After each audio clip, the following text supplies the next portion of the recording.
majority of Israelis now think Netanyahu should cancel the speech, according to a poll conducted by Israel's Army Radio. 47% versus 34% who say he should go ahead with it. Many prominent Jewish Americans think the speech is a bad idea, too, including Abe Foxman, national director of the Anti-Defamation League, who's now calling on Netanyahu to scrap it.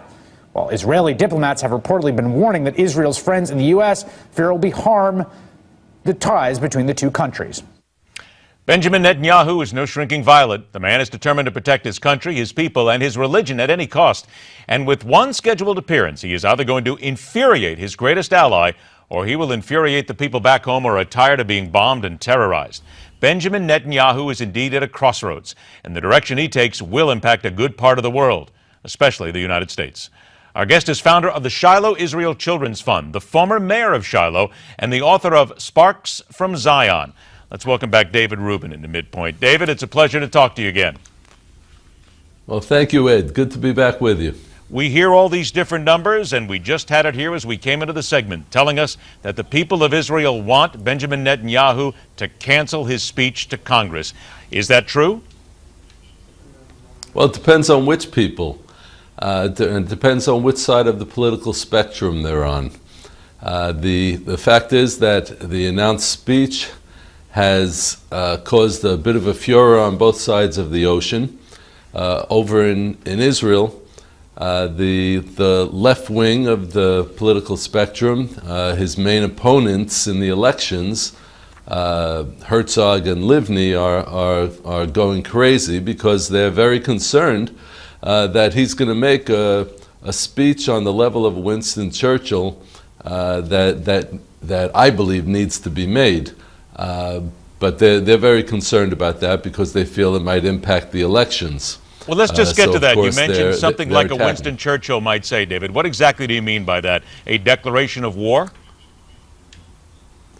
No, not at all. I think that what needs to be said is that Congress needs to be made aware, the American people need to be made aware of the nuclear bomb threat from Iran.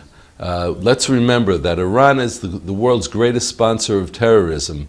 They are doing exactly what their founder, Ayatollah Ruhollah Khomeini, said, which is that he wants to export the Islamic Revolution. So they are exporting the Islamic Revolution to Hezbollah, to Hamas, to Fatah, and to ISIS. That, even though they're opponents of ISIS, they're still working hand in hand because their goals are ultimately the same. So we have to remember that, and what Netanyahu wants to speak about is that the deal that is going to be signed with nuclear Iran, and the deadline, I might remind you, is on March 24th. It's essential that he bring that message that is a danger to the world, that deal that Obama wants so badly to sign with Iran is a danger to the world. And I must point out that the Iranians have spoken to, in their parliament, Rouhani, the president of Iran, told his parliament that the Americans, and I quote, are begging for a deal. So what does that tell you right there? Well, the Iranians have the upper hand in negotiations, and Netanyahu needs to give across the message to the American public that this deal is a danger, not just to Israel, but also to the free world. David, let me then ask about the president himself, because we continue to hear this, that there is chafing between the two world leaders here, that they're not happy with each other. Honestly, in your opinion and the opinion of those who follow, what is it that the president has to gain by trying to undermine Benjamin Netanyahu? What is this seething dislike that forces him to want the prime minister out? I don't see it as a personality issue. I really don't. I think that there is content behind the disagreement. Obama wants to reach an agreement with Iran at all costs, and it doesn't matter to him if the Iranians continue enriching uranium. And when you enrich uranium up to the levels that they have been enriching uranium, and by which they supposedly will be allowed to, according to this agreement, then it can only be for nuclear bombs. I think that the president has come to terms with a future nuclear Iran, but Israel cannot come to terms with a future nuclear Iran. If we come to terms with a future nuclear Iran, then there will be no Israel. So we can't do that. We can't accept that. How insulting is it to the Israeli people when the president here speaks about certain groups? He won't say the words radical terrorism or radical Islamists. He won't mention whether it's Jews or Christians that are involved in certain things. He seems to shy away from a lot of these characterizations. Does that insult the people of Israel? Well, I don't see it as any sort of psychological insult.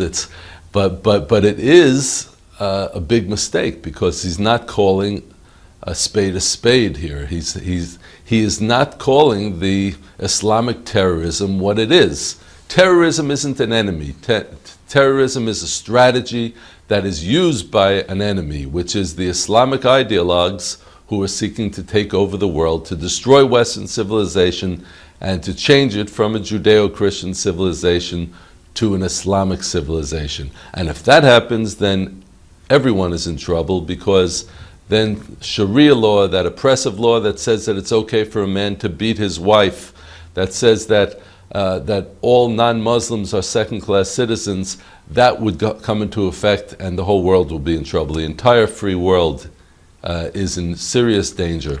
David, I've only got about 45 seconds left. There's the V15 Victory in 2015 political action organization in Israel. It's hired Jeremy Bird, National Field Director of the President's 2012 campaign. It's an anyone but Bibi campaign. Do you believe the President is behind this?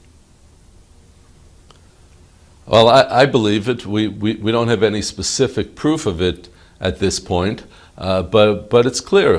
Jeremy Bird was Obama's field director in 2012. It doesn't seem to be an accident. Let's put it that way. There are never any accidents, and I always fear that there are never quite any coincidences, at least not in politics. We want to point out to everybody once again that the book is called Sparks from Zion. And of course, what is happening with the Prime Minister of Israel, his speech coming up very soon, it is something that we will watch, and David and his friends will watch as well. David, always a pleasure to have you on the show. Thank you so much for being here. You're welcome. Thank you for having me. Take care. There is nothing more important to anyone seeking political office than money. It trumps everything for everybody.